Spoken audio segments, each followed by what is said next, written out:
My favorite part of this podcast is when something is so rare that it hasn't happened for over a century. Such is the case with the 1893 Atlantic hurricane season that ran through the summer and the first half of fall that year. Hi, I'm Chris May, writer, producer, and host of This Day in Weather History, now in its second year from the Weather Network in Canada. An armada of hurricanes pulled up to the North Atlantic coast of Canada in the United States, and we pick up the details from August 22nd, 1893. This day in weather history. The 1893 Atlantic summer storm season was fairly active, with 12 tropical storms forming, 10 of which became hurricanes and 5 of those became major hurricanes. This season also, and sadly, proved to be a very deadly one, as 2 different hurricanes caused over 2,000 deaths each in the United States, making it the deadliest season in U.S. history. This 1893 hurricane season was one of only 2 times in history to suffer 4 Atlantic storms at the same time. And the next time that would happen would not be for 105 years, when it happened in 1998. All right, back to our story. There had already been major hurricanes in the Caribbean, and by August 13th, there had been 3 named storms.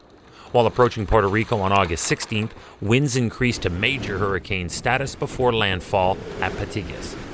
Although landfall through Puerto Rico weakened the storm, it did strengthen into a major hurricane as it approached the Bahamas, but then recurved northward, and on August 22nd, made landfall in Nova Scotia as a non-tropical Category 1. But here is where size did not matter. The storm was known in Nova Scotia as the Second Great August Gale, and was responsible for the loss of 25 lives, as well as the sinking of 2 ships. Remember, as I mentioned off the top, this hurricane was just one of 4 churning up the coast on August 22nd, this day in weather history. Welcome to year 2 of this podcast.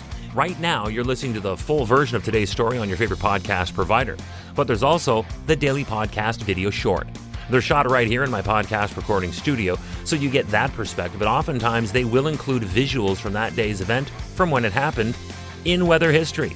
So after listening to the full story, go check out the podcast video short on television or online anytime at theweathernetwork.com/weather history. The next storm of that season to affect the North American Atlantic coast began its life in the central tropical Atlantic on August 15th. The storm moved west-northwestward for the first week while strengthening as it went. As it was developing, it soared to a Category 3 strength, making it major.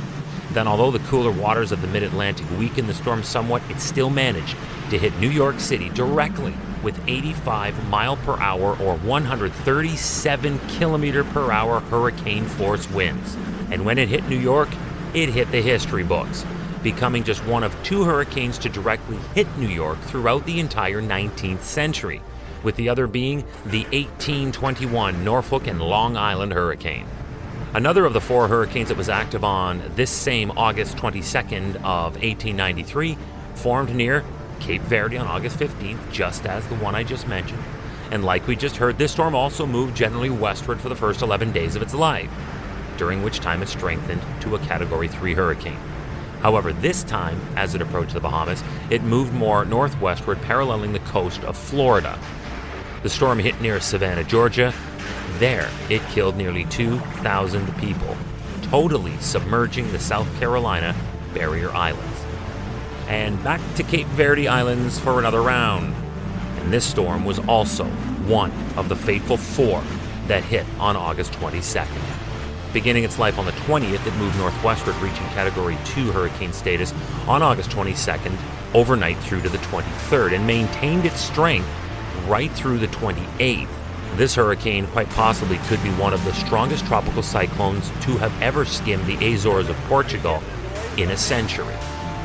It resulted in significant casualties and damages that were, because of this time in history, documented in the years afterward. So there you have it. 1 ocean, 4 hurricanes, and all on just one day. August 22nd, 1893. This day in weather history. Tomorrow is August 23rd. For this, we're starting off the first of a 2-part episode.